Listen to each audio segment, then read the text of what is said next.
We're with Republican Frank Lucas from the 3rd Congressional District. First off, thanks for being with us. Absolutely, a pleasure. In roughly a minute or so, tell us why you think you're the best person for this job. Well, quite simply put, the challenges we face this coming year, whether it's the tax increases that are coming, a military sequestration, or the need to complete a farmer, being a lifelong 3rd District resident, a chairman of the House Agriculture Committee, a product of the public schools, a farmer by trade, I think I have the right background and experiences to put that Oklahoma perspective in these tough battles that are coming soon.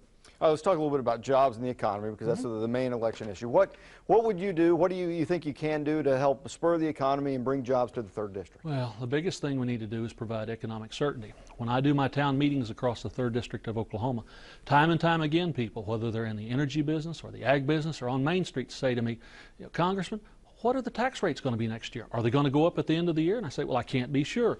They say, Congressman, what's the cost of Obamacare? What's it going to require me to hire new employees? They look me in the eye and say, what's the farm bill situation going to be?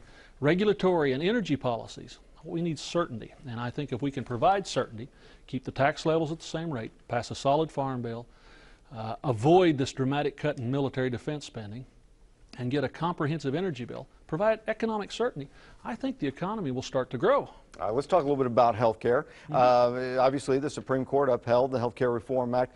What would you like to see happen with health care? Well, first of all, I didn't vote for Obamacare, and I believe in the way that it's put together, we'd be better off to repeal the whole thing and start over. Now, I will admit to you there's some provisions that are very popular and I support.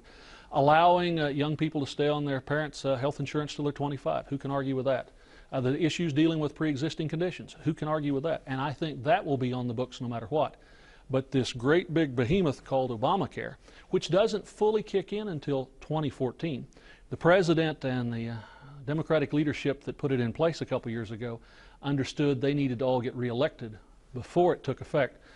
We need to stop this in its tracks and start over. I was talking about the debt and the deficit. A lot of people are concerned about the numbers there. What can we do to help bring down the debt and the deficit? Well, $16 trillion national debt, 4 going on 5 years of $1 trillion annual deficits.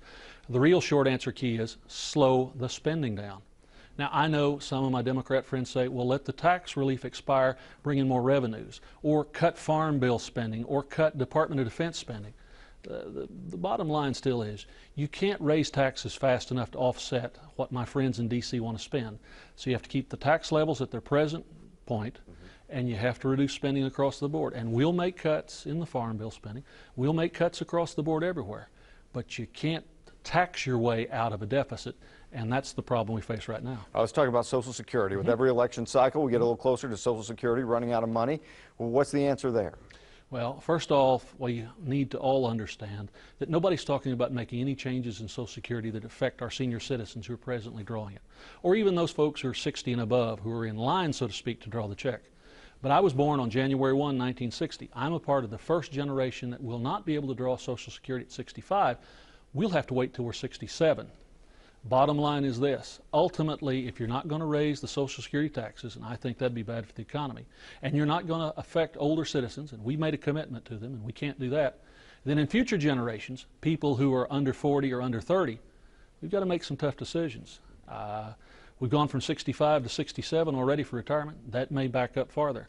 We may have to address the cost of living allowances increases to make those reflect more what's available in the fund. But the bottom line is this, you can't renege on your commitment made.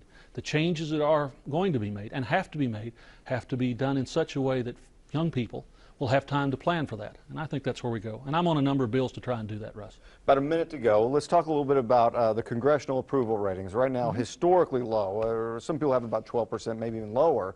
What can be done to change this? Well, the biggest challenge for us is right now we have divided government. A conservative House, a liberal president, and no one has 60 votes in the United States Senate, so nobody's in control. The voters put the playing field into this pieces into this place. The voters have to decide who's going to run the country.